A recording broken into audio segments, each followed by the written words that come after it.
UPSC scientist में आपका स्वागत है। आज हम 20 और 21 अक्टूबर का करंट अफेयर्स करेंगे। 21 को न्यूज़पेपर नहीं आया है, तो जो डिजिटल प्लेटफॉर्म पे जो न्यूज़ अवेलेबल है उसी के आधार पर हम आज का विश्लेषण करेंगे। तो सबसे पहले हम देखेंगे AWS यानी अमेजन का जो क्लाउड कंप्यूटिंग सिस्टम है उसमें बाधा, उसमें कुछ डिस्ट्रप्शन आया था।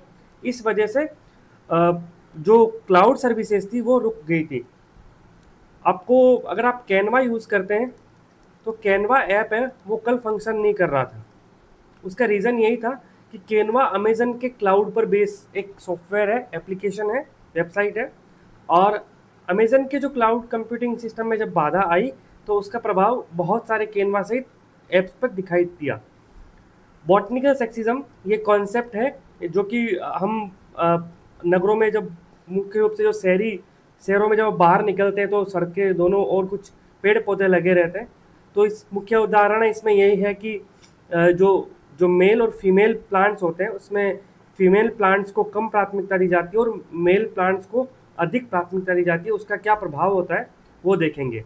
साथ ही मेडिसिन का नोबल है वो इम्यूनोलॉजी के लिए मिला है, इसको बहुत विस्तार से देखेंगे क्योंकि ये टॉपिक बहुत इंपॉर्टेंट है। इसी के साथ हम देखेंगे CAR-T सेल थेरेपी। ये मुख्य रूप से वर्तमान में कैंसर के इलाज के लिए इसका भारत में बहुत ज़्यादा प्रयोग किया जा रहा है और पिछले 2 से 3 वर्षों में लगातार न्यूज़ में रही है। और जो इम्पोर्टेंट मैगजीन है उसमें इसको कम से कम 10 से अधिक बार कवर किया गया है, पर अभी तक इस पर प्रीलिम्स में कोई डायरेक्ट क्वेश्चन नहीं आया है, तो ये इम्पोर्टेंट है। साथ ही इमरजेंसी मेडिकल रेस्पॉन्स, एम्बुलेंस होना और एम्बुलेंस समय पर पहुंचना दोनों में बहुत फ़र्क होता है, ये उसी पर बेस्ड आर्टिकल है। ओपन AI ये वही कंपनी है जिसने ChatGPT बनाया है, उसने एक नई घोषणा की है, उससे जुड़ा हुआ कुछ विवाद है वो देखेंगे। इसके बाद हम देखेंगे कि दिल्ली में दिवाली के अवसर पर जो पटाखे फोड़े गए तो उनसे पॉल्यूशन का लेवल भी बढ़ गया और उससे निपटने के लिए GRAP-2 प्रतिबंध लागू किए गए। और ये लागू कौन करता है? जो ये CAQM नाम की संस्था वो करती है। इससे पहले जो संस्था थी उसका नाम था EPCA। तो हम इनका कंपैरिजन भी देखेंगे। साथ ही हम देखेंगे कि फार राइट यानी दूर दक्षिण पंथ, उसका विश्व स्तर पर काफ़ी बोलबाला देखने को मिल रहा है, मुख्य रूप से पश्चिमी देश में। उसके बारे में एक डिस्कशन देखेंगे। साथ ही पाकिस्तान और अफगानिस्तान के बीच में जो काफ़ी दिनों से संघर्ष चल रहा था, अब उस पर कतर की मध्यस्थता में संघर्ष विराम हो गया है, वो देखेंगे। साथ ही सोचना जरूरी है सेगमेंट में कुछ इंपॉर्टेंट न्यूज़ देखेंगे और उसी के साथ हम आज के डिस्कशन को कंप्लीट करेंगे। सबसे पहले हम चर्चा करते हैं क्लाउड कंप्यूटिंग सर्विसेज। ये साइंस एंड टेक्नोलॉजी के अंदर कवर होगा। आपने गूगल ड्राइव का यूज़ किया होगा, मुख्य रूप से आजकल सभी लोग इंस्टाग्राम यूज़ करते हैं, तो उस पर हम कोई भी फ़ोटो या वीडियो अपलोड करते हैं हम उसको एडिट कर सकते हैं।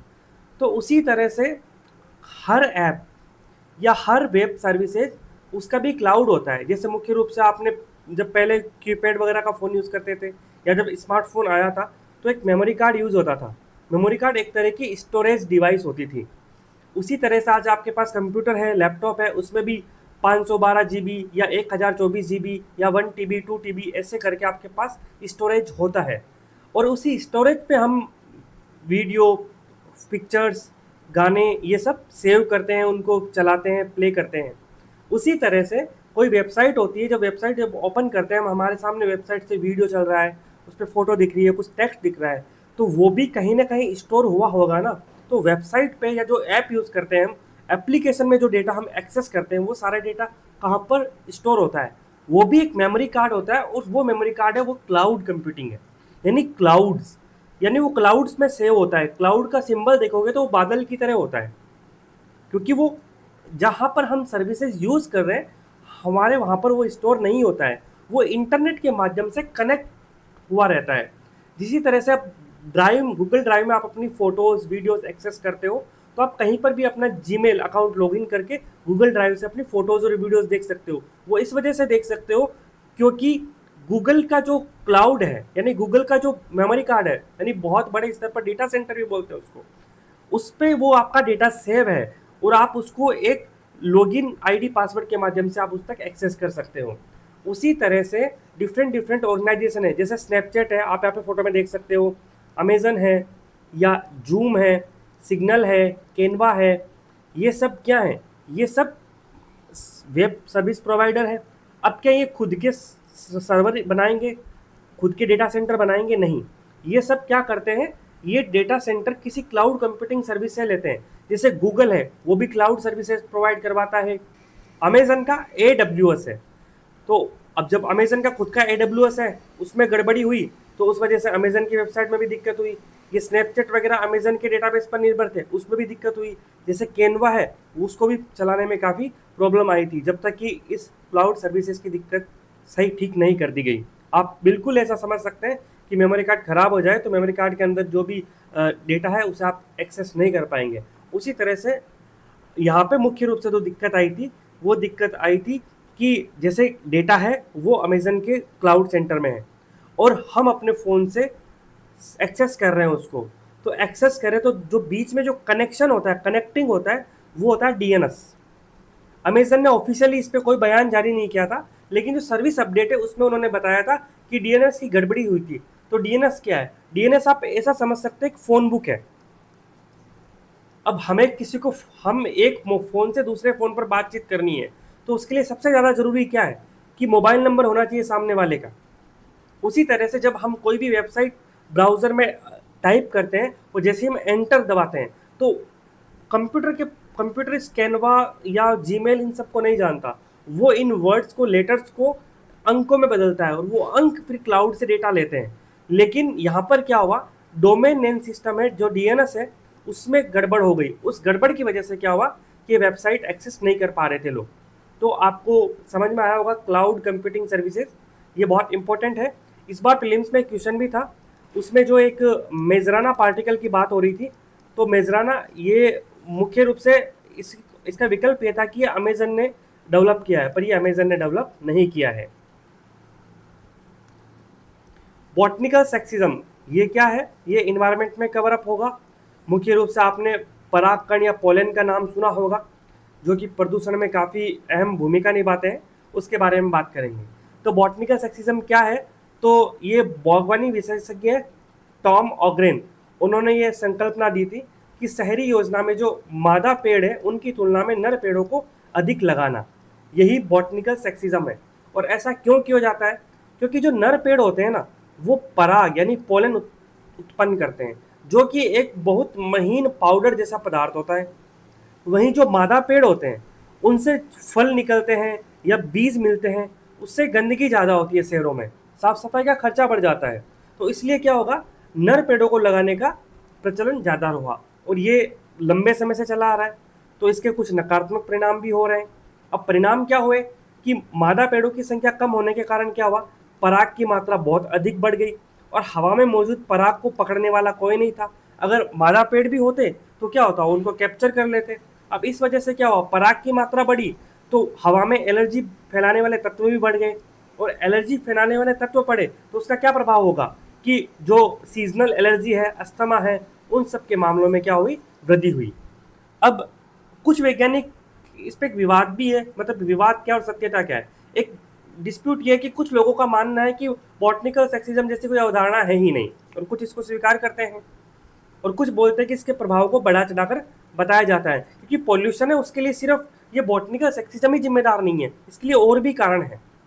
लेकिन फिर भी अगर मोटा मोटी देखें तो एक वैध मुद्दा है कि अधिक नर पौधे के कारण पराग की सांद्रता है, कंसंट्रेशन है, वो तो बड़ा है, इससे हम इनकार नहीं कर सकते। तो एग्जाम पॉइंट ऑफ व्यू से इतना ही इंपॉर्टेंट है कि बॉटनिकल सेक्सिज्म क्या होता है, और ये नर और मादा जो पौधे हैं उसमें नर पौधों को अधिक लगाना, मादा पौधों को कम लगाना है, बिल्कुल नहीं लगाना, और उसकी वजह से जो नर पौधों से जो पॉलन यानी जो पराग वातावरण में फैलता है और वो प्रदूषण में अपना योगदान देता है। अब आज का जो मेन कोर टॉपिक है हमारा वो ये इम्यूनोलॉजी कि मेडिसिन में भारत के बेहतर भविष्य का मतलब है इम्यूनोलॉजी को अपनाना। आपको पता होगा कि मेडिसिन सेक्टर में भारत एक बहुत अहम योगदान करता है। भारत को विश्व की फार्मेसी ऑफ द वर्ल्ड भी कहा जाता है, फार्मेसी ऑफ द वर्ल्ड के नाम से भारत को जाना जाता है। और भारत में विश्व की अधिकांश जेनरिक दवाइयाँ और टीके बनाए जाते हैं। और कोविड-19 के समय देखा था कि जो कोविशील्ड जैसी विश्व लेवल पर जो मुख्य वैक्सीन थी वो भारत से निर्यात की जाती थी। हमने ऑपरेशन मैत्री के नाम से बहुत सारे देशों को वैक्सीन निर्यात भी की थी, और उस समय जब मुख्य रूप से पैरासीटामोल जैसी दवाओं की मांग बढ़ी तो अमेरिका ने भी भारत से ये दवाइयाँ मंगवाई थी। तो भारत का मेडिसिन के क्षेत्र में काफ़ी बोलबाला है। लेकिन वर्तमान जो क्षेत्र मेडिकल में बदलाव आ रहा है वो है इम्यूनोलॉजी को लेकर। तो अब यहाँ पे जो आर्टिकल है उसका कंसर्न ये है कि भारत को अगर मेडिसिन में अपना बेहतर भविष्य रखना है तो हमें इम्यूनोलॉजी को अपनाना पड़ेगा। अब मुख्य रूप से जो ये आर्टिकल था ये इम्यूनोलॉजी के कॉन्सेप्ट में बेस्ड था, लेकिन यहाँ पे और भी चीज़ें थी। तो इसलिए हम क्या करेंगे इसमें और भी, क्योंकि हाल ही में नोबेल दिया गया है वो भी इसी क्षेत्र से रिलेटेड है, तो इसको 360 डिग्री करने की कोशिश करेंगे टॉपिक को। सबसे पहले बात करते हैं कि इम्यूनोलॉजी है क्या। तो इम्यूनोलॉजी यानी ये जैव विज्ञान यानी बायोलॉजी है और चिकित्सा मेडिसिन है, इसकी एक शाखा है। इसमें मानव का जो इम्यून सिस्टम है यानी जो प्रतिरक्षा तंत्र है उसका अध्ययन किया जाता है। सामान्य रूप से जो व्यक्ति जिसको बार बार जुकाम हो जाता है या बार बार बीमार होता है तो क्या कहते हैं हम कि उसका इम्यून सिस्टम कमजोर है, यानी इम्यून सिस्टम प्रतिरक्षा तंत्र उसी का अध्ययन है, उसी को हम इम्यूनोलॉजी बोलते हैं। आसान शब्दों में बोले तो हमारा शरीर वो एक देश की तरह है, और जो प्रतिरक्षा तंत्र है जो इम्यून सिस्टम है वो उस देश की सेना है, और इम्यूनोलॉजी में हम उस सेना का अध्ययन करते हैं और ये सेना कैसे काम करती है। तो इम्यूनोलॉजी क्या है, हमारे शरीर का रक्षा मंत्रालय, डिफेंस मिनिस्ट्री हमारी बॉडी का। अब इसमें क्या क्या आता है, तो एक आते हैं लिम्फोसाइट्स, जो बी कोशिकाएं, बी सेल्स होती है जो एंटीबॉडी निर्मित करती है। टी कोशिकाएं होती है जो क्या करती है, जो टी कोशिकाएं एक तरह की एंटीबॉडी ही हैं, वो क्या करती है जो रोगजनक होते हैं जैसे वायरस बैक्टीरिया उनको नष्ट करती है या फिर कंट्रोल करती है। एंटीबॉडी जो प्रोटीन, जो स्पेशल प्रोटीन है जो रोगजनक को निष्क्रिय करते हैं, जिसकी हम बात ऊपर कर चुके हैं। एंटीजन वे पदार्थ जो हमारी प्रतिरक्षा प्रतिक्रिया यानी हमारी जो इम्यून सिस्टम है उसको एक्टिव करते हैं, उत्तेजित करते हैं। ये सारे हमारे इम्यूनोलॉजी के हिस्सा हैं। अब हम देखते हैं इम्यूनोलॉजी के घटक कौन कौन से हैं। पहला, जैसे हमारा शरीर है वो बीमारियों से कैसे लड़ता है। सामान्यतः क्या होता है, कोई बैक्टीरिया, वायरस, फंगी है या अन्य रोगाणु या पैथोजेंस है, वो बाहरी हमलावर को पहचानेगा कैसे, नष्ट कैसे करेगा। जो बाहर से बैक्टीरिया है, क्योंकि हमारे शरीर में कुछ अच्छे बैक्टीरिया भी होते हैं, कुछ ऐसे फंगीज होते हैं जो हमारे शरीर के लिए अच्छे भी हो अंदर हो सकते हैं, कुछ रोगाणु होते हैं जो जिनको हम रोगाणु नहीं सामान्यतः माइक्रोबियल्स बोलते हैं, लेकिन वो मिलते जुलते होते हैं। तो हमारा शरीर उनको कैसे पहचानेगा। तो हमारे शरीर में जो सभी कोशिकाएं जैसे टी सेल्स है, बी सेल्स हैं, टिश्यूज़ हैं, अंग है, उसमें लिम्स नोड्स हैं, स्प्लिंट्स हैं, इन सब का अध्ययन किया जाता है। और हम ये अध्ययन में ये शामिल करते हैं कि ये संक्रमण से कैसे बनाने में हेल्प करेगा। अगर किसी का ये इम्यून सिस्टम गड़बड़ हो जाए तो क्या होगा, एलर्जी होगी, जैसे धूल परागण उनके प्रति बहुत ज़्यादा प्रतिक्रिया होगी। आपने देखा होगा कि कुछ लोगों को थोड़ा बहुत मिट्टी उड़ती है या पोल्यूशन होता है उसको कोई प्रभाव नहीं पड़ता, और कुछ लोगों को बहुत जल्दी छींक आने लग जाती है, वो उनको बहुत दिक्कतें होती है।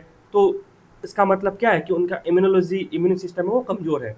एक होता है ऑटो इम्यून डिजीज़, ये कॉन्सेप्ट क्वेश्चन है, ये पीटी में क्वेश्चन आ सकता है कि ऑटो इम्यून डिजीज़ क्या होता है। होता क्या है कि हमारा जो इम्यून सिस्टम है वो गलती से हमारे शरीर की जब स्वस्थ कोशिकाओं को ही हम पर हमला करना शुरू कर दे तो उसे ऑटो इम्यून रोग कहते हैं। जैसे गठिया रोग होता है वो इसी वजह से होता है। तो ऑटो इम्यून रोग का मतलब सामान्य समझो कि हमारे देश की सेना है वो अपने सैनिकों पर ही हमला करना शुरू करते हैं, तो वो कन्फ्यूज हो जाए कि ये विदेशी सैनिक है या हमारे देश के सैनिक है। तो यही ऑटो इम्यून डिजीज़ होते हैं जब हमारे शरीर की स्वस्थ कोशिकाओं पर हमारा इम्यून सिस्टम गलती से हमला करना शुरू कर देता है। अब बात करें इम्यूनो डिफिशियंसी, तो ये क्या होता है, जब हमारा इम्यून सिस्टम बहुत ज़्यादा वीक हो जाता है और किसी प्रकार के संक्रमण से नहीं लड़ पाता। एड्स की स्थिति में भी यही होता है। अब बात करें इम्यूनोलॉजी के अनुप्रयोग की, तो इसको इम्यून सिस्टम को अच्छा कैसे करते हैं। एक होता है टीकाकरण, वैक्सीनेशन, किसी खास बीमारी से लड़ने के लिए कुछ टीके तैयार किए जाते हैं, टीके लगाए जाते हैं ताकि आपका इम्यून सिस्टम स्ट्रॉन्ग हो। अंग प्रत्यारोपण किया जाता है, जैसे अब इम्यूनोलॉजी की एप्लीकेशन जो हम ऑर्गन ट्रांसप्लांटेशन है उसमें भी है। जैसे कोई किसी व्यक्ति को कोई बाह्य अंग लगाया जाता है तो उसका शरीर उस बाहर के अंग को स्वीकार करेगा या नहीं करेगा, ये बहुत ज़्यादा हद तक उस व्यक्ति के इम्यून सिस्टम पर निर्भर करता है कि वो बाहर की चीज़ों के प्रति क्या रिएक्शन देता है। इसके साथ कैंसर का इलाज, इम्यूनोथेरेपी जैसी जो नई उपचार पद्धतियाँ हैं उसमें कैंसर कोशिकाओं को नष्ट करने के लिए भी शरीर अपने इम्यून सिस्टम का उपयोग करता है। यानी इम्यूनोथेरेपी क्या है, ये भी एक अच्छा कॉन्सेप्ट है, ये ध्यान रखना है। इम्यूनोथेरेपी का मतलब ये है कि हम अपने इम्यून सिस्टम को मजबूत करके बीमारियों का इलाज करते हैं। और अभी हम आगे देखेंगे CAR-T थेरेपी में कि कैसे हम इम्यून सिस्टम को बाहर से हस्तक्षेप के माध्यम से मजबूत करते हैं और वो कैंसर से लड़ने में सक्षम होता है। अब बात करें इम्यूनोलॉजी का भारत के लिए क्या महत्व है। इम्यूनोलॉजी यानी प्रतिरक्षा विज्ञान, आप हिंदी में नहीं इंग्लिश में याद रखें तो बेहतर रहेगा कि इम्यूनोलॉजी क्या है। तो ये विज्ञान की कोई विशेष शाखा नहीं रही है, बल्कि ये सार्वजनिक स्वास्थ्य, आर्थिक स्थिरता और मानवीय लचीलेपन की नींव है। यानी ये सिर्फ चिकित्सा क्षेत्र से जुड़ा हुआ नहीं है, क्योंकि भारत में जो सार्वजनिक स्वास्थ्य का खर्च है, आउट ऑफ पॉकेट एक्सपेंडिचर है, और भारत की जो इतनी बड़ी आबादी है, युवा आबादी, उसको स्वस्थ रखना है, उसको डिजिटल डिविडेंड यानी जनसांख्यिकीय लाभांश के रूप में अर्थव्यवस्था में सकारात्मक योगदान देने के लिए तैयार रखना है, तो मानवीय लचीलेपन के लिए इम्यूनोलॉजी का बहुत महत्व है। और भारत के चिकित्सा क्षेत्र के उसके बेहतर भविष्य के लिए भी इसको अपनाना अत्यंत आवश्यक है। पहला किस चीज़ के लिए, हमारे देश के लिए, हमारे देश के लोगों के लिए मुख्य रूप से ये एस्पेक्ट है, ये मानवीय एस्पेक्ट है, हेल्थ एस्पेक्ट है। जो यहाँ पर जो एस्पेक्ट है, ये एक तरह का इंडस्ट्री एस्पेक्ट है कि भारत इसमें फार्मेसी ऑफ द वर्ल्ड है, तो हम फ्यूचर में जो इम्यूनोलॉजी में भी जो डेवलपमेंट हो उसमें भारत एक अहम भूमिका में रहे। अब बात करें इम्यूनोलॉजी का ऐतिहासिक महत्व और मान्यता की बात करें, तो इम्यूनोलॉजी का महत्व नया नहीं है। जब एडवर्ड जेनर ने 1796 में जब पहले टीके का आविष्कार किया था, तब से इसका महत्व है। भले ही ये जो क्षेत्र इम्यूनोलॉजी क्षेत्र है, ये औपचारिक रूप से स्थापित होने में इसमें 2 साल लगे। अब यहाँ पे साइंटिस्ट का ये क्यों कहना है, लेखक का यहाँ पे क्यों कहना है कि इसको औपचारिक रूप से 2 शताब्दी लग गई, वो इसलिए कि जब 1796 में जब ये टीके बने थे, तो तब इम्यूनोलॉजी पर इतना बल नहीं दिया जाता था। लेकिन अगर हम गत यानी पिछले 50 वर्षों में देखें, तो इम्यूनोलॉजी पर बहुत ज़्यादा महत्व दिया गया है। और इसका फैक्ट ये है कि लगभग पिछले 50 सालों के अंदर 21 जो नोबेल पुरस्कार है वो इम्यूनोलॉजिस्ट को दिए गए हैं। तो इम्यूनोलॉजी का कितना महत्व है। अब इम्यूनोलॉजी में क्या होता है, इसमें ज्ञान के संचयन और टेक्नोलॉजी में तरक्की, इन दोनों ने मानव की सेहत और बीमारी से लड़ने में जो हमारी समझ है उसको काफ़ी हद तक बदल दिया है। हाल ही में जो कोविड-19 महामारी थी, उस कोविड-19 महामारी में जो mRNA टीके बनाए, वो एक रात की मेहनत नहीं थी, वो लंबे समय से जो इम्यूनोलॉजी में बदलाव हुए थे, उसी की वजह से कोविड का टीका हम इतनी जल्दी विकसित कर पाए। ये SARS-CoV-2 के खिलाफ जो टीकों का रिकॉर्ड तोड़ विकास है, वो इम्यूनोलॉजी की वजह से हुआ। और 10 को जो इम्यूनोलॉजी में जो अनुसंधान था और mRNA वैक्सीन थी, ये शोध सब उन्हीं रिसर्च की वजह से संभव हुआ। अब इम्यूनोलॉजी का से कुछ जो स्पेसिफिक बीमारियां हैं, उनके जो इलाज है उसमें भी कुछ सुधार हुए हैं, जैसे कैंसर और अन्य बीमारियों में क्रांति।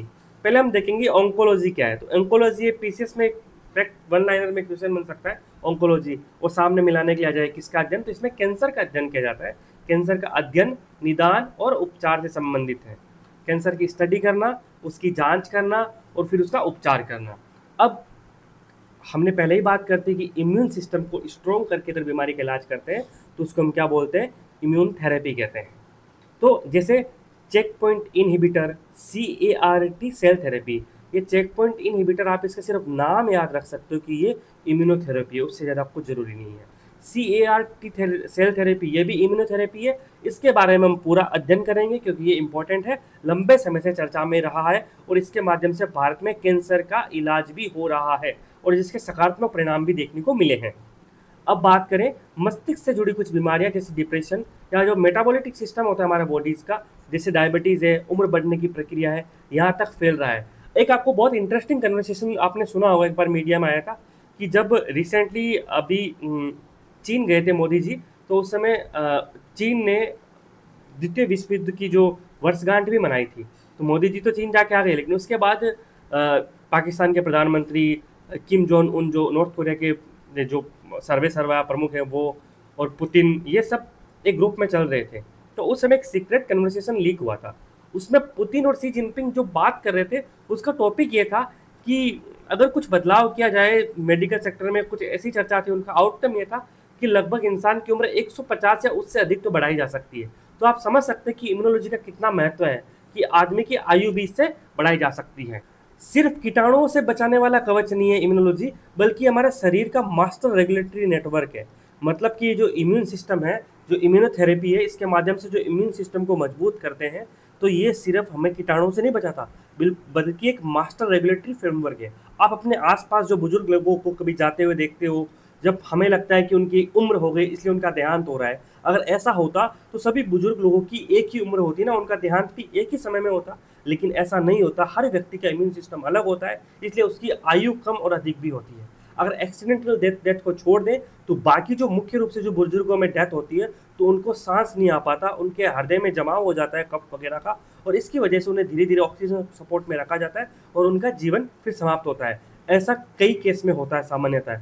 तो अगर अगर हृदय के अंदर अगर ऐसा उनका इम्यून सिस्टम हो कि वो उससे लड़ पाए, लंग के अंदर जो इन्फेक्शन है उससे लड़ पाए, तो क्या उनकी आयु नहीं बढ़ जाएगी?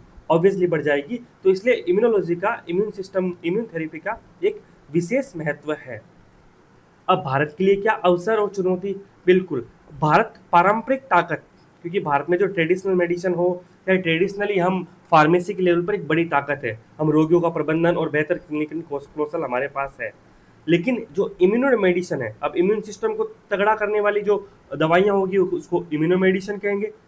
और ये नए युग में जो बड़ी चुनौती और अवसर दोनों हैं, क्योंकि हमारे पास विशाल जनसंख्या है तो उसकी अनूठी स्वास्थ्य चुनौतियां हैं, और इससे हमारा जो इम्यूनोलॉजी पर रिसर्च है उसमें हम अग्रणी बन सकते हैं।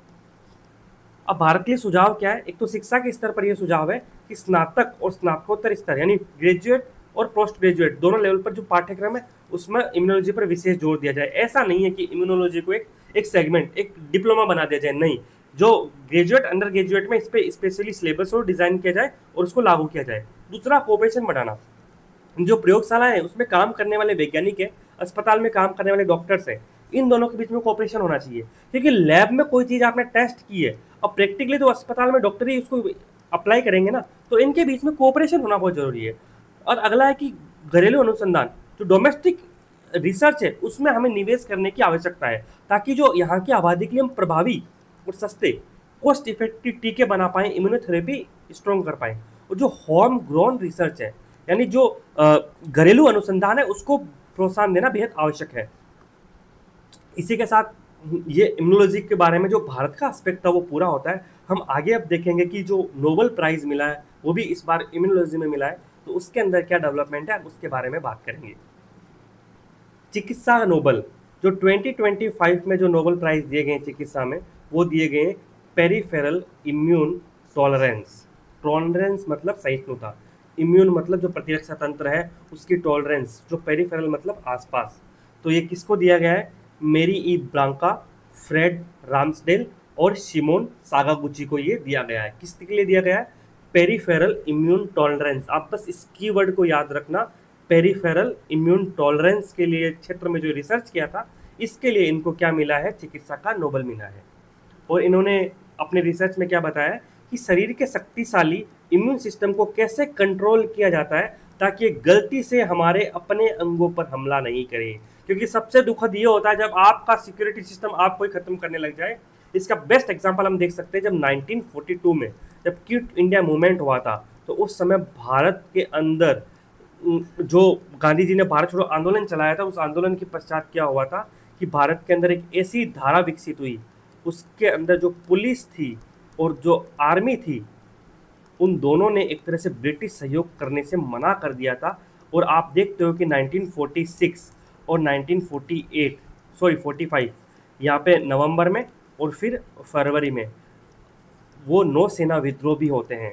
तो जब ब्रिटिश को लग गया कि हमारा खुद की जो सेना है अब वही हमारे नियंत्रण में नहीं रही है, तो हम कैसे उम्मीद कर सकते हैं कि ये हमारे पास कोई सहयोग मिलेगा हमें भारत को अपना उपनिवेश बनाए रखने में। तो एक बहुत बड़ा योगदान था कि जब आपका खुद का सिक्योरिटी सिस्टम भी आपको समाप्त करने लग जाए, तो ऐसी स्थिति में आपका पास कोई विकल्प नहीं बचता। तो यही इसलिए हमारा शरीर का इम्यून सिस्टम है वो भी महत्वपूर्ण भूमिका निभाता है, हमारे अंग पर हमला नहीं करे। यही इनका अध्ययन था। इम्यून सिस्टम हर दिन हजारों लाखों सूक्ष्म जीवों से रक्षा करता है। सभी सूक्ष्म जीव अलग अलग दिखते हैं, कई ने तो स्वयं को मानव कोशिकाओं के जैसा दिखने की क्षमता विकसित कर ली है, और जिन्हें हमारा इम्यून सिस्टम पहचान ही नहीं पाता और किस पर हमला करना है किस पर रक्षा करना वो कंफ्यूज हो जाता है। और इसी कंफ्यूजन में क्या होता है, फिर हमारा इम्यून सिस्टम स्वस्थ कोशिकाओं को मारना शुरू कर देता है। अब इनका रिसर्च है, उसका निष्कर्ष क्या है? अब इन्होंने क्या किया, इन्होंने अपने रिसर्च में हमारे इम्यून सिस्टम के सुरक्षा गार्ड यानी रेगुलेटरी टी सेल्स की पहचान की। ये एक अच्छा कीवर्ड है, ध्यान रखना है। जो यह सुनिश्चित करती है कि इम्यून सेल हमारे अपने शरीर पर हमला नहीं करे। इम्यून सेल से वो हमारे अपने शरीर पर हमला नहीं करे। एक तरह से इसके आधार पर कैंसर और ऑटो इम्यून रोग हैं उनके इलाज खोजे जा सकते हैं। इसके अलावा इन खोज की मदद से हम ऑर्गन ट्रांसप्लांटेशन है यानी अंग प्रत्यारोपण है उसमें भी मदद मिल सकती है। जिन ऑटो इम्यून रोगों की हमने अभी पहले बात की थी, कहीं ना कहीं उस ऑटो इम्यून रोगों से बचाव करेगा। देखो पेरीफेरी का मतलब आपके आसपास होता है सामान्य से पेरीफेरी। इम्यून टॉलरेंस जो आपके अंदर जो इम्यून सिस्टम है उसी के अंदर को सुधार कर रहा है। तो आप एक तो सिक्योरिटी गार्ड और रेगुलेटरी टी सेल्स ध्यान रखना है हमें। अब बात करते हैं ऑटो इम्यून रोग क्या होते हैं। हम इनकी पहले बात कर चुके हैं, थोड़ा सा इसमें विस्तार से 2 कीवर्ड है, अगर कहीं लिखना पड़े तो 10, 15, 20 शब्दों में आप लिख सकते हो। शरीर की प्रतिरक्षा प्रणाली गलती से स्वस्थ कोशिकाओं, ऊतकों या अंगों पर हमला करती है तो उसे ऑटो इम्यून डिजीज कहा जाता है, क्योंकि उन्हें ये विदेशी या हानिकारक मान लेती है। ये असामान्य प्रतिरक्षण प्रतिक्रिया है। इसकी वजह से सूजन, उत्तक क्षति और विभिन्न लक्षणों का कारण बनती है। यहाँ तक कि जो गठिया रोग होता है वो भी इसी वजह से ही होता है। अब हम आगे एक एप्लीकेशन देखेंगे CAR-T सेल थेरेपी का, कि वो क्या है, वो कैसे काम करती है, और ये काफ़ी महत्वपूर्ण है एग्जाम पर्सपेक्टिव से। CAR-T सेल थेरेपी, अब ये क्या होती है हम इसके बारे में बात करेंगे। इसे क्रांतिकारी इम्यूनोथेरेपी बोलते हैं। इम्यूनोथेरेपी का मतलब कि इम्यून सिस्टम को स्ट्रॉन्ग करते हुए शरीर में बीमारियों का इलाज करना। और बायोमेडिसिन और इम्यूनोलॉजी के क्षेत्र में कैंसर, विशेष रूप से ब्लड कैंसर के लिए ज़्यादा प्रभावी है। और कुछ अन्य रोगों का उपचार भी इससे किया जा सकता है। ऐसा नहीं सिर्फ कैंसर, अन्य रोगों के उपचार के लिए भी ये CAR-T सेल थेरेपी का प्रयोग किया जाता है। ये एक प्रकार की पर्सनलाइज्ड मेडिसिन है। मतलब पर्सनलाइज्ड मतलब क्या है कि स्पेशली आपके लिए बनाई जाती है। ऐसा नहीं है कि एक CAR-T सेल है वो किसी और व्यक्ति में काम आएगी, नहीं। मरीज को अपनी प्रतिरक्षा कोशिकाओं यानी टी कोशिकाओं को आनुवंशिक रूप से संशोधित करके कैंसर कोशिकाओं से लड़ने के लिए प्रोग्राम किया जाता है। अब आप देखते हैं पहले इस फोटो में, ये US नेशनल कैंसर इंस्टीट्यूट है, उनकी पिक्चर ली गई है वहाँ से। और सबसे पहले हम क्या करते हैं कि हमारे शरीर से ब्लड लिया जाता है, और ब्लड लेके और ब्लड लिया जाता है, उस ब्लड में से टी सेल बाहर निकली जाती है। अब उस टी सेल के अंदर क्या करते हैं हम जीन डालते हैं। कौन सा? CAR, सीरेमिक एंटीजन रिसेप्टर, ये उस टी सेल के अंदर डालते हैं। तो अब जो पहले नॉर्मल टी सेल थी अब हो गई वो CAR-T cell, chimeric antigen receptor T cell. अब क्या करते हैं, एक बन गई। अब हम क्या करते हैं, प्रयोगशाला में मिलियंस की संख्या में CAR-T सेल की कॉपीज बनाते हैं, ग्रो करते हैं उसको। और उसके बाद क्या करते हैं कि उसे मानव के शरीर में वापस डाल दिया जाता है। अब ऐसी स्थिति में क्या होती है, जो CAR-T सेल होती है ना, वो कैंसर की सेल के साथ जुड़ जाती है, इसे चारों ओर चिपक जाती है और फिर उसको मार देती है। और इसी तरह से कैंसर का इलाज होता है CAR-T सेल थेरेपी में। और इसे जो US FDA है उसने भी इसको अप्रूव कर रखा है, और इसका तो इंडिया में यूज़ भी हो रहा है। अब हम देखते हैं कि जो CAR-T सेल थेरेपी काम कैसे करती है। देखिए, वैसे तो हमने इससे पहले वाली स्लाइड में जो पिक्चर है उसमें अच्छे से देख लिया था, और एग्जाम पॉइंट ऑफ व्यू से उतना ही इम्पोर्टेंट है। अगर आप थोड़ा सा गहराई से देखना चाहें तो हम इसको फास्टली देख लेंगे। पहले क्या होता है, हमारे शरीर से जो टी सेल्स निकाली जाती है, यानी जो इम्यून सिस्टम की कोशिकाएं निकाली जाती है, उसे बोलते हैं ल्यूकोफेरेसिस प्रोसेस। उसके बाद टी सेल में संशोधन किया जाता है, उसमें CR, chimeric antigen receptor, special protein होता है जो टी सेल के साथ जोड़ा जाता है। और फिर क्या होता है, जो CAR-T सेल होती है उनकी बहुत सारी कॉपीज बनाई जाती है, और उसके बाद उसको वापस शरीर में इंजेक्ट कर दिया जाता है। और सामान्यतः जब मरीज के शरीर में जब CAR-T सेल्स को इंजेक्ट करते हैं तो उस समय उससे पहले कभी कभी कीमोथेरेपी भी दी जाती है। कीमोथेरेपी क्या है, ये भी कैंसर के इलाज में प्रयुक्त होती है, ठीक है। इसके अंदर रेडिएशन का प्रयोग किया जाता है। रेडिएशन के बाद सामान्यतः कोबाल्ट 16 होता है, उसका प्रयोग करते हैं इसके अंदर। तो उससे क्या होता है कि जो मौजूदा टी सेल्स होती है ना वो समाप्त हो जाती है। तो जो CAR-T टी सेल है वो काफ़ी प्रभावी ढंग से काम करती है फिर मानव के शरीर में। और फिर ये CAR-T सेल है वो कैंसर कोशिकाओं को खोजती है और उनके एंटीजन से जुड़कर उनको नष्ट करती है। इसी तरह से ये कैंसर को समाप्त करती है। अब हम इसके कुछ उदाहरण देख सकते हैं। देखो, वैसे तो एग्जाम में अभी तक ये आया नहीं है, तो जितना हमने पढ़ा वही इंपॉर्टेंट है, उससे ज़्यादा जरूरी नहीं है देखना, लेकिन फिर भी थोड़ा सा याद रख सकते हैं। एक तो रख सकते हैं यस्कार्टा, ये भी एक CAR-T सेल थेरेपी का उदाहरण है। और ये कुछ और नाम भी आप चाहो तो देख सकते हो, अदरवाइज ज़रूरी नहीं है स्काटा के अलावा। लाभ क्या है, ये काफ़ी प्रभावशील है, हाईली इफेक्टिवनेस है इसकी, लंबे समय तक प्रभाव रहता है इसका, और ये पर्सनलाइज्ड अप्रोच है, दृष्टिकोण है। दुष्प्रभाव क्या है, कॉस्ट इफेक्टिव नहीं है, लागत बहुत ज़्यादा है इसकी, उत्पादन में काफ़ी समय लगता है, उपयोग सीमित है। जैसे इसको ब्लड कैंसर में यूज़ कर सकते हैं, वही जो ठोस ट्यूमर है जैसे गांठ बन जाती है कैंसर की वजह से, उसमें इसकी इफेक्टिवनेस कम होती है। इसी के साथ ही जो हमारा जो इम्यूनोलॉजी वाला टॉपिक था वो कंप्लीट होता है। अब हम आगे बढ़ते हैं नेक्स्ट टॉपिक की तरफ। इमरजेंसी मेडिकल रेस्पॉन्स सर्विस और कॉन्स्टिट्यूशनल ड्यूटी, यानी जो आपातकालीन मेडिकल जो रेस्पॉन्स है वो सर्विस है या फिर एक संवैधानिक दायित्व है। मुख्य रूप से आर्टिकल ये था कि आपातकालीन देखभाल है उसको प्राथमिकता देने की आवश्यकता है। ये हमारे GS2 में सोशल जस्टिस के अंदर जो हेल्थ सेक्शन है वहाँ पर कवर अप होगा। आपातकालीन देखभाल को प्राथमिकता है। आपातकालीन देखभाल क्या है, जैसे गंभीर बीमारियां, चोटें तो शरीर में अचानक खतरनाक बदलाव लाती है जो कि जानलेवा हो जाए, तो तुरंत चिकित्सक की हस्तक्षेप चाहिए ताकि इन चेंजेस को रोका जाए और व्यक्ति की जान बचाई जा सके। इसी को हम क्या बोलते हैं, आपातकालीन देखभाल। और आपातकालीन चिकित्सा प्रतिक्रिया केवल एक सर्विस नहीं है बल्कि राज्य के एक संवैधानिक कर्तव्य माना चाहिए, ऐसा कहा गया है राइटर का, और ये सही भी है, जीवन है तो सब कुछ है। अब आपातकालीन देखभाल की जो प्राथमिकता, उसमें आपने कई बार पहले सुना होगा गोल्डन हॉवर, कभी कोई एक्सीडेंट हो जाए तो गोल्डन हॉवर के अंदर उसको अस्पताल पहुंचाना बेहद आवश्यक है। वर्तमान में एक फ्रेज डेवलप हुआ है, वो है गोल्डन हॉवर की जगह वो प्लेटिनम 10 मिनट्स, यानी 1 घंटा छोड़िए, जो शुरुआत के 10 मिनट होते हैं वो बेहद ज़्यादा इंपॉर्टेंट होते हैं।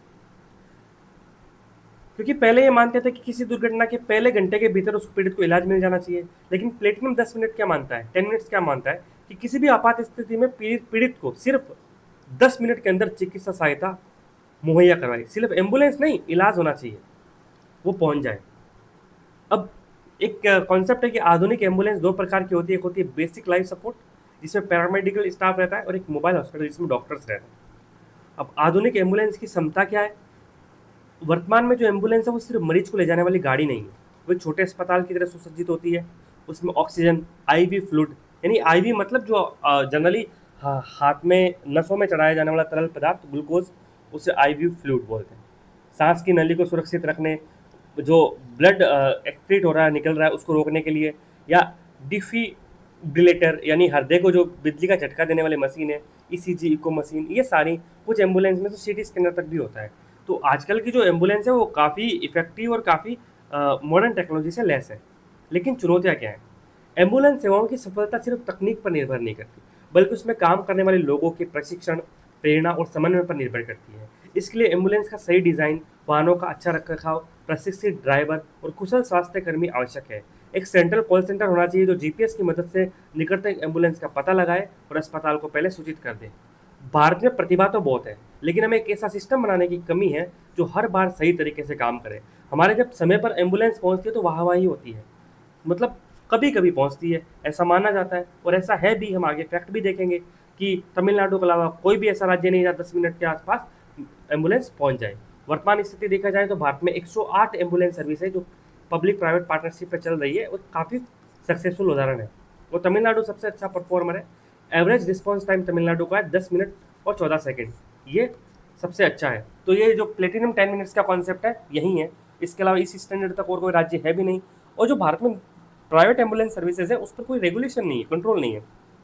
थोड़ा एक मैकेनिज्म होना चाहिए ताकि हम जो आपातकालीन जो देखभाल जो प्रतिक्रिया है उसको बढ़ावा दे सकें। आगे क्या है कि पूरे देश में आपातकालीन सेवाओं जैसे एयर एम्बुलेंस है, ड्रोन है, उसको शामिल है, उनकी देखरेख करना, मानकीकरण के लिए केंद्रीय संस्था बनाई जानी चाहिए।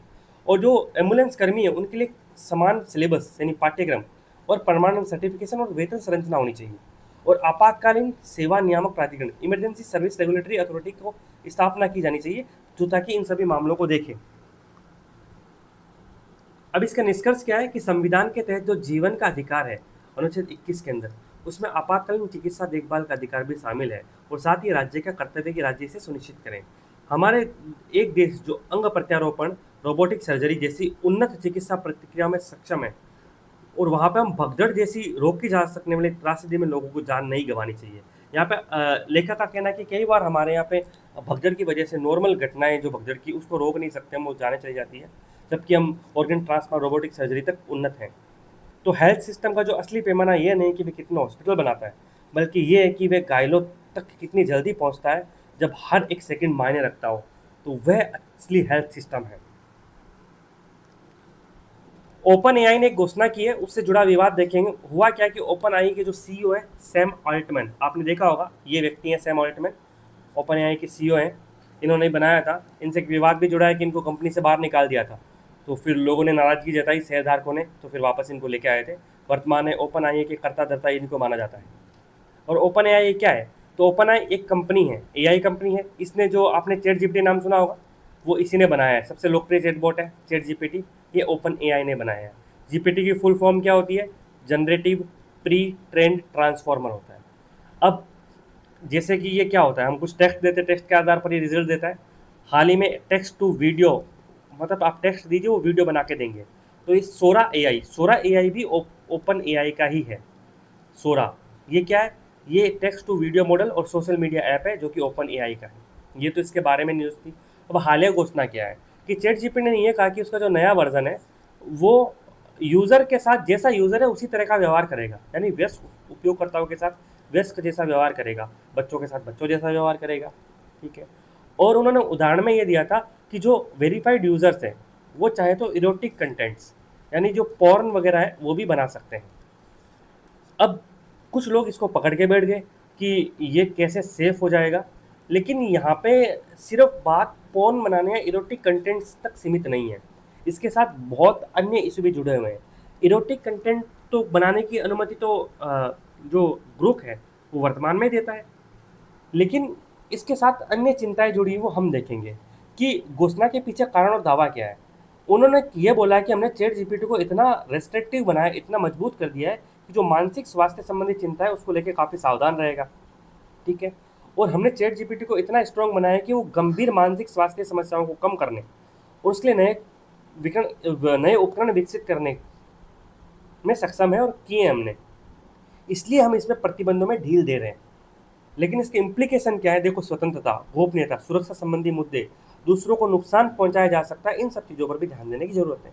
कुछ एग्जाम्पल्स है, जैसे 16 वर्षीय एक एडम रेन व्यक्ति थे और चैट जीपीटी पर इनके माता पिता ने आरोप लगाया कि चैट जीपीटी ने इनके बेटे को आत्महत्या के लिए उकसाया था। अब एक मामला ये भी है कि चैट जीपीटी ने बोला सुसाइड कर लो, इसने कर लिया, तो अब इसका जेल में किसको डालोगे आप? एक उदाहरण और अमेरिका का है, वो भी देखेंगे। इससे पहले हम इस पे बात करते हैं। एडम रेन ये परेशान थे, तो ये चैट जीपीटी से बार बार पूछते थे, तो चैट जीपीटी ने इनको ऐसे ऐसे सुझाव दिए ताकि अपना स्वयं का जीवन समाप्त कर दे। चैट जीपीटी ने कोई सहायता नहीं की। जब चैट जीपीटी को पता था कि बार बार ऐसा हो रहा है, तो इनको पुलिस को या आसपास की जो लोकेशन या डेटा के आधार पर सूचित करना चाहिए था, अवेयर करना चाहिए था, पर ऐसा नहीं किया। इन्होंने अलग अलग जीवन समाप्त करने के तरीके तक बता दिए व्यक्ति को। तो ये एआई ऐसा नहीं होना चाहिए जो कि मानव जीवन के लिए हानिकारक बन जाए। यूएसए का एग्जांपल है कि यूएसए के अंदर एक एआई सिस्टम काम करता है। उस एआई सिस्टम ने, जैसे यूएसए के अंदर आपको पता होगा, आपने सुना होगा नस्लवाद, यानी रेस को आधार बनाकर कुछ बातचीत होती है, जैसे कि नस्ल, ब्लैक के साथ ब्लैक लाइव मैटर, ब्लैक के साथ भेदभाव होता है। तो एआई सिस्टम ने भी ब्लैक के साथ भेदभाव किया था। कैरेक्टर.ai है, उस पर एक 14 वर्षीय लड़के को यौन रूप से प्रताड़ित करने का आरोप लगाया। मतलब एआई चैटबॉट है, वो क्या कर रहा है? यौन रूप से प्रताड़ित कर रहा है बच्चों को। मेटे एआई है, उसके बारे में क्या था कि ये बच्चों को रोमांटिक और यौन संबंधी सुझाव दे सकता है, जो कि सही नहीं है। एलन मस्क का एआई है, वो इरोटिक कंटेंट बनाने में सक्षम है, जिसकी बात कर चुके हैं। तो ये ओपन एआई की घोषणा से जुड़ा मुख्य रूप से विवाद था। अब देखेंगे दिल्ली में जो हवा की गुणवत्ता है वो बहुत खराब हो गई है। दिवाली थी, दिवाली की वजह से क्या हुआ, फटाके फूटे गए, और साथ में ऐसा नहीं है दिवाली है, साथ में थोड़ा टेम्परेचर है वो भी कम हो रहा है क्योंकि सर्दी आ रही है। इसकी वजह से भी पोल्यूशन बढ़ रहा है। तो ग्रेप स्टेज 2 लागू किया गया है और ये दिवाली से पहले लागू किया गया था। दिवाली के बाद थोड़ी हालत और ख़राब हुई है। और ये सामान्यतः होता है कि जब पुअर, वेरी पुअर, इस तरह के मानदंड बनाए गए हैं, इन मानदंडों के आधार पर ये लगाया जाता है। कभी ग्रेप 2 लगता है, ग्रेप 1 लगता है, ये सब लागू होते हैं। और ये लागू करने का काम एक संस्था करती है जिसको बोलते हैं हम CAQM, commission for air quality management. इसने दिल्ली NCR क्षेत्र में graded response action plan GRAP stage 2 लागू किया है। क्यों किया? क्योंकि बहुत ख़राब कैटेगरी में हवा चली गई थी और AQI एयर क्वालिटी इंडेक्स है वो 300 के पार चला गया था। अब ये कैसे पता चलता है 300 के पार चला गया था? ये अनुमान कौन लगाता है? तो IMD, इंडियन मेट्रोलॉजिकल डिपार्टमेंट, यानी भारतीय मौसम विभाग, जो पृथ्वी विज्ञान मंत्रालय के अंतर्गत आता है, 1875 में गठित है। उसके साथ IITM Pune, Indian institute of tropical metrology, यानी भारतीय उष्णकटिबंधीय मौसम विज्ञान संस्थान, जो पृथ्वी विज्ञान मंत्रालय में 1962 में बना है। इन दोनों के आकलन के आधार पर ये निर्णय लिया गया है। अब हम देखेंगे आगे कि ये CAQM है क्या। तो वायु गुणवत्ता प्रबंधन आयोग ये एक वैधानिक निकाय है। इसे 2021 में स्थापित किया गया था। ये भारत सरकार के द्वारा एक अधिनियम द्वारा स्थापित है और ये NCR यानी राष्ट्रीय राजधानी क्षेत्र, उसके आसपास के क्षेत्र में वायु प्रदूषण है उससे निपटने के लिए। उद्देश्य क्या है? ये वायु गुणवत्ता प्रबंधन से जो रिलेटेड एजेंसीज हैं उसमें कोऑर्डिनेशन करता है, पॉल्यूशन की रोकथाम करता है और नियंत्रण के लिए रणनीतियाँ बनाता है। अब आप सोचोगे कि एजेंसी कौन कौन सी है, तो देखो नेशनल लेवल पर है CPCB यानी central pollution control board. Different राज्य जुड़े हुए हैं, हरियाणा, राजस्थान वगैरह, इनके भी स्टेट पॉल्यूशन कंट्रोल बोर्ड है वो भी। इसके साथ जो अन्य संस्थाएं हैं जो कि काम करती है, NGOs वगैरह, उन सबके साथ भी कोऑपरेशन करता है। अब जो CAQM है, क्या इससे पहले क्या था? इससे पहले था EPCA, environment protection conservation authority, और ये उसका उत्तराधिकारी निकाय है। तो EPCA था वो सुप्रीम कोर्ट से बना था और ये NCR में प्रदूषण से निपटने का काम करता था। पहले ग्रेप को लागू करता था EPCA, अब ग्रेप को लागू करता है CAQM। देखो CAQM के आने के बहुत सारे चांसेस है। 2021 में बना था, 2026 के प्रीलिम्स एग्जाम में आने के ज़्यादा चांसेस है क्योंकि 5 साल इसको पूरे हो जाएंगे। अब हम EPCA और CAQM में अंतर देखेंगे। ये 1998 में बना, ये 2021 में बना, क्योंकि CAQM है वो EPCA का उत्तराधिकारी निकाय है। ये सुप्रीम कोर्ट के निर्देश पर गठित हुआ था। तो भाई इतना प्रभावी क्यों संस्थान था? क्योंकि ये 90 जो अनुच्छेद 142 है उसके माध्यम से जो कंप्लीट जस्टिस का प्रिंसिपल है, सुप्रीम कोर्ट ने निर्देश दिया था, तो इसकी भी महत्व था, वो एक तरह से काफ़ी प्रभावी था। और वर्तमान में संसद के अधिनियम से बना है। जो EPCA का क्षेत्राधिकार सीमित था, इसका क्षेत्राधिकार व्यापक है। EPCA था वो केवल NCR में सम्मिलित था, लेकिन CAQM में NCR क्षेत्र के साथ साथ आसपास के 5 राज्य शामिल हैं, जैसे पंजाब है, हरियाणा है, राजस्थान है, UP और दिल्ली। और CAQM में राज्यों का प्रतिनिधित्व है और EPCA में राज्यों का कोई प्रतिनिधित्व नहीं था। और एक बात ध्यान रखना है कि जो EPCA है उसको 1986 के जो इन्वायरमेंट प्रोटेक्शन एक्ट है, EPA, उससे भी कुछ शक्तियाँ प्रदान की गई थी केंद्र सरकार के द्वारा, कुछ नियम वगैरह ला के। लेकिन इतना इम्पोर्टेंट नहीं है नियम वगैरह, आप इतना ध्यान रखेंगे इसमें अंतर तो इनफ होगा। अब पश्चिम में दूर दक्षिणपंथ है, फार राइट है, उसकी मुख्य धारा में घुसपैठ, ये IR में कवर होगा। और वैसे ये आइडियोलॉजिकल है, ऐसे वगैरह, एथिक्स वगैरह में इसका महत्व है, इंटरनेशनल एथिक्स है उसमें भी इसका महत्व है। अब दूर दक्षिणपंथ, देखो दक्षिणपंथ होता क्या है? ये एक राजनीतिक विचारधारा है जिसमें क्या क्या शामिल होता है? जाति राष्ट्रवाद, इथनो नेशनलिज्म। इसमें राष्ट्र की पहचान किसी एक खास जाति, धर्म या संस्कृति के माध्यम से की जाती है, बाकी लोगों का कोई स्थान नहीं होता है। मूल निवासीवाद यानी नेटिविज्म, इसमें जो प्रवासी होते हैं, माइग्रेंट्स होते हैं, इमिग्रेंट्स होते हैं, उनका बहुत विरोध होता है। और मूल निवासियों के हितोहित हैं, उनको बाहर से आए लोगों के हित के ऊपर रखा जाता है। और टफ इमिग्रेशन रूल्स होते हैं, कठोर आव्रजन नीतियाँ होती है, प्रवासन को रोका जाता है। और मुख्य रूप से उन लोगों का प्रवासन रोकेंगे जो अलग संस्कृति से हैं। ये इंटरेस्टिंग बात है कि अगर कोई यूरोप से अमेरिका जाना चाहे तो उसके इमिग्रेशन पे इतनी रोक नहीं है जितनी कोई भारत से अमेरिका जाए तो उस पर रोक है। बहुसंस्कृतिवाद का विरोध, ये इस विचार को परिषद पसंद भी नहीं करते कि कई संस्कृति एक साथ रहें। ये एक ही संस्कृति अपनी संस्कृति को बढ़ावा देते हैं। और एक कठोर कानून व्यवस्था, ये अपराध से निपटने के लिए बहुत सख्त कठोर उपायों की बात करते हैं। आपने देखा होगा डोनाल्ड ट्रंप, वो यही करते हैं। अब देखें तो रिप्लेसमेंट थ्योरी, क्योंकि आर्टिकल में एक जिक्र था कि रिप्लेसमेंट थ्योरी, दक्षिण पंथ हमने देख लिया। अब हम देखते हैं रिप्लेसमेंट थ्योरी क्या है।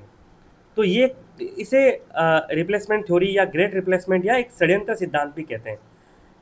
जो पश्चिमी देश, मुख्य रूप से यूरोप और उत्तरी अमेरिका में जो वाइट लोग हैं, आबादी हैं, उसको जानबूझकर और व्यवस्थित रूप से नॉन वाइट प्रवासियों से बदला जा रहा है।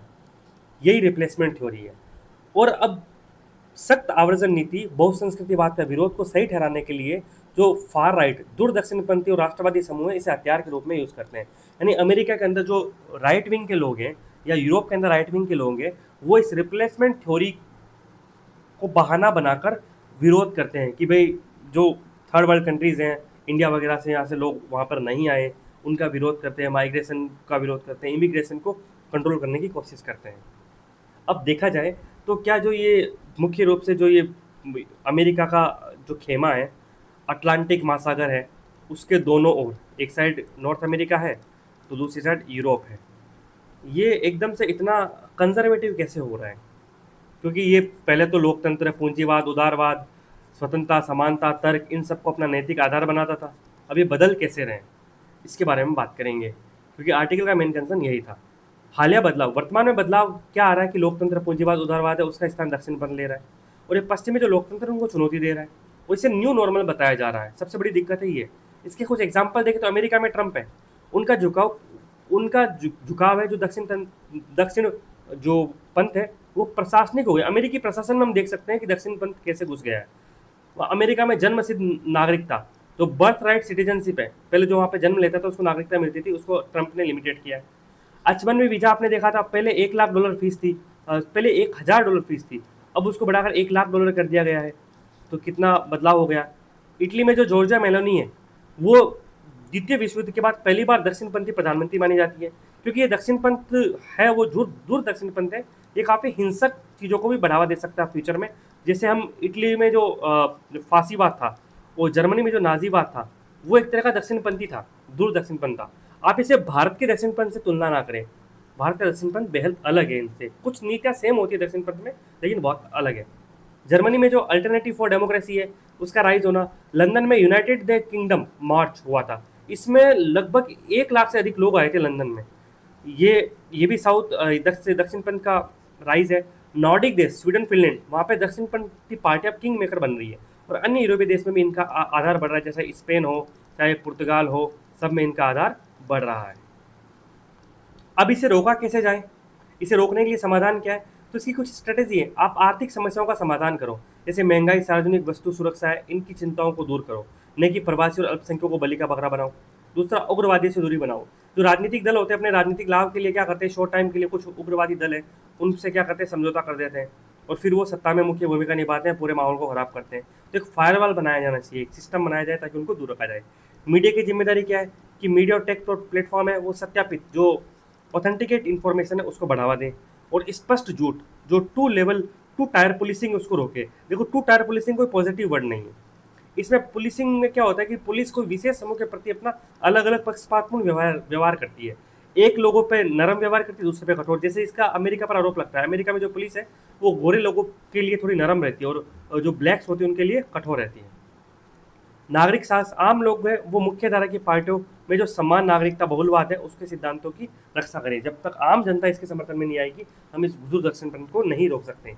भारत पर क्या प्रभाव है? तो भारतीय डायस्पोरा, उस पर काफ़ी प्रभाव पड़ रहा है। हाल ही में हमने देखा कि भारतीय प्रवासियों पर हमले बढ़े हैं, ठीक है, और भारतीय छात्र जो स्किल वर्कर्स हैं उनकी वीज़ा में दिक्कतें आ रही है। साथ ही हमारे जो प्रमुख साझेदार देश हैं उनके साथ साझेदारी हो, अनुसंधान हो, और लोगों के बीच संबंध, उन पर प्रभाव पड़ा। अमेरिका के साथ जो प्रभाव हम देख सकते हैं कि कितना प्रभाव पड़ रहा है।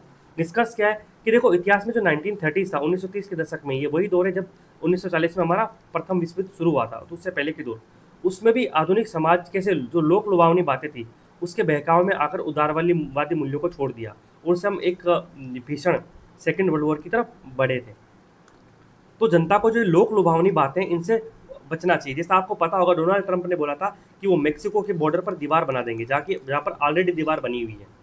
तो एक तरह का पोस्ट ट्रुथ एरा है जहाँ पे झूठ परोसा जाता है सत्य के रूप में। लोकतंत्र तभी मजबूत होता है जब वह सभी की गरिमा का रक्षा करता है। सेलेक्टिव गरिमा की रक्षा करके आप लोकतंत्र को सफल नहीं कर सकते। समानता, बहुलवाद और तर्क ही आगे बढ़ने का सही रास्ता है। अफगानिस्तान और पाकिस्तान में संघर्ष विराम हो गया है। ये काफ़ी दिनों से इनमें आपस में सीमा पार संघर्ष चल रहा था, जो शांति दोहा में स्थापित हुई है। दोहा की राजधानी कतर है, उसकी राजधानी दोहा है, वहाँ पर ये समझौता साइन हुआ। और कतर की अभी मुख्य भूमिका काफ़ी सारी मध्यस्थ की रही है। जो गजा में शांति स्थापित है वहाँ पे भी ये था। तालिबान की सत्ता में आना और अमेरिका को द्वारा अफगानिस्तान छोड़ना, उसमें भी कतर में ही समझौता हुआ था। तो कतर अभी काफ़ी भूमिका में है। तो कतर के बारे में कभी हम विस्तार से चर्चा करेंगे कि कतर इस भूमिका में कैसे आया और किसकी क्या भूमिका है। जो वर्तमान में पाकिस्तान और अफगानिस्तान के बीच में जो सहयोग हुआ है उसमें तुर्की की भी भूमिका रही है। तो तुर्की और कतर दोनों ने संघर्ष विराम करवाया है। अब संघर्ष शुरू क्यों हुआ था? काबुल के पास में पाकिस्तान ने एयर स्ट्राइक कर दी थी, ऐसा कथित तौर पर माना गया है, तो बॉर्डर पर झड़पें शुरू हो गई थी। तो 2023 से भी इन दोनों देशों के बीच रिश्ते खराब ही हो रहे हैं। 2021 में तालिबान आया था, उसके बाद कुछ साल तो ठीक रहा था, और 2023 के बाद ये रिश्ते खराब हो गए। 2023 में एक पिक्चर बहुत वायरल हुई थी। उस पिक्चर में जो पाकिस्तान के उस समय के आईएसआई के चीफ थे, आईएसआई जो है पाकिस्तान की खुफिया एजेंसी है, उसके चीफ थे, वो अफगानिस्तान गए थे और वहाँ काबुल के किसी होटल में वो चाय पी रहे, उनकी एक फोटो वायरल हुई थी। और कहा जाता है कि पाकिस्तान उसी चाय की कीमत चुका रहा है वर्तमान में। क्योंकि पाकिस्तान में दिक्कत क्या है? क्योंकि पाकिस्तान में दो सत्ता है, एक तो पाकिस्तान की सेना है, दूसरा पाकिस्तान की सरकार है। पाकिस्तान की सेना ये मानती है कि तालिबान तो अपना ही है, क्योंकि उसको हमने बनाया, हमारे सामने विकसित हुआ है, तो ये एक संप्रभु है ही नहीं। जब सरकार मानती है कि इसको एक संप्रभु ताकत मानी जाएगी, अफगानिस्तान में सत्ता में बैठा है वो, तो ये आपस में एक कॉकटेल बन चुका है। और इसके साथ साथ अफगानिस्तान में तीन इशू हैं।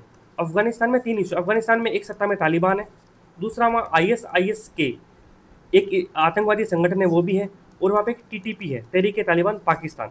ये TTP है, वही पाकिस्तान में हमले करता है, और उसी को रोकने के लिए पाकिस्तान अफगानिस्तान पर अटैक करके उसको जस्टिफाई करता है।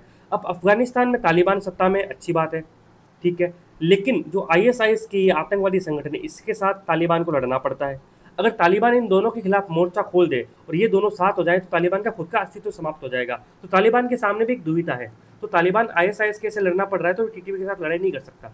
तो संघर्ष की संभावना वर्तमान में भी बनी हुई है। ऐसा नहीं है कि शांति स्थापित हो जाएगी। TTP जो तहरीक तालिबान पाकिस्तान है, अगर उसने पाकिस्तान पर हमला किया, तो उधर से पाकिस्तान भी अफगानिस्तान पर वापस हमला करेगा। तो ये शांति अभी स्थायी नहीं हो सकती जब तक पाकिस्तान अपने दृष्टिकोण में बदलाव नहीं करे और वहीं तालिबान TTP पर कार्यवाही नहीं करे। ये दो तरफा संघर्ष समाधान तभी होगा। अब सोचना जरूरी है। सेगमेंट में बढ़ते हैं। नॉर्थ ईस्ट मानसून, इसके बारे में हमने बातचीत की थी कि तमिलनाडु, रायलसीमा और आंध्र प्रदेश के क्षेत्र में काफ़ी अच्छी बरसात होती है, और केरल के भी कुछ बॉर्डरिंग एरिया में बरसात हो रही है। तो इडुक्की, थेनी है और मुल्ला पेरियार डैम है, वहाँ क्षेत्रों में काफ़ी बारिश हुई, इससे पानी छोड़ना पड़ा। तो देख सकते हैं कि काफ़ी संकट के हालात हैं। और IMD ने ये, यानी इंडियन मेट्रोलॉजिकल डिपार्टमेंट है, उसने भविष्यवाणी भी की थी इस बार बारिश है वो सामान्य से थोड़ी ज़्यादा होगी। अब इजराइल है, उसने आरोप लगाया है कि हमास सीज फायर का उल्लंघन कर रहा है, और हमास ने इजराइल पर लगाया है। और हमास ने बोल दिया कि जिन लड़ाकों ने इजराइल पर हमला किया हमारे साथ नहीं है, तो अभी भी यहाँ पे कुछ दिक्कत बनी हुई है। और ट्रंप ने धमकी भी दी है कि हमास अगर नहीं सुधरा तो हम उसको ख़त्म कर देंगे। लद्दाख का मुद्दा क्या है? हमने लद्दाख पे कई बार बात की है।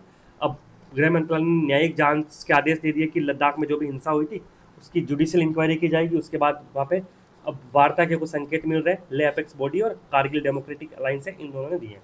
ध्यान रखना, लद्दाख में 2 जिले, तो ले और कारगिल। कारगिल के लोगों का नेतृत्व KDA कर रहा है और ले का LAB कर रहा है।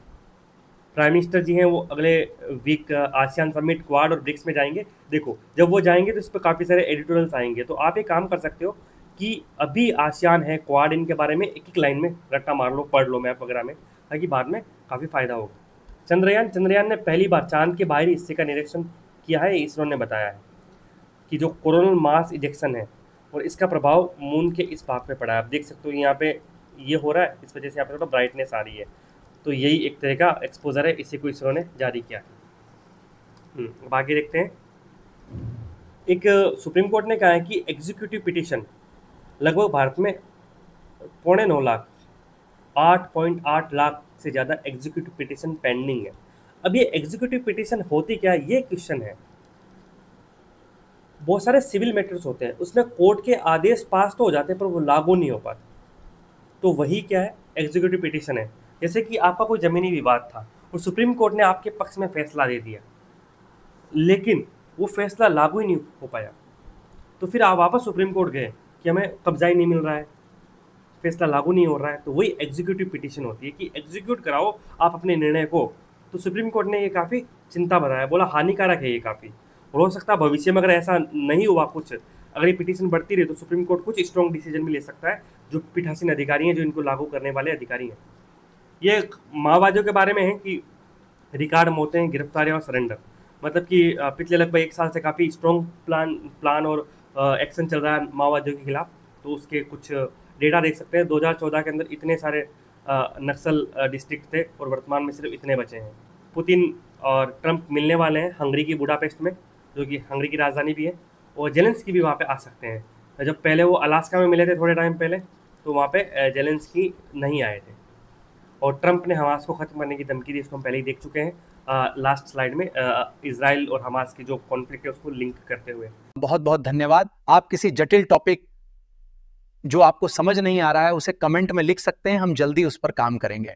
आप हमसे सोशल मीडिया हैंडल्स पर भी जुड़ सकते हैं जिसके नीचे लिंक दिए गए हैं, और पीडीएफ टेलीग्राम चैनल से डाउनलोड कर सकते हैं।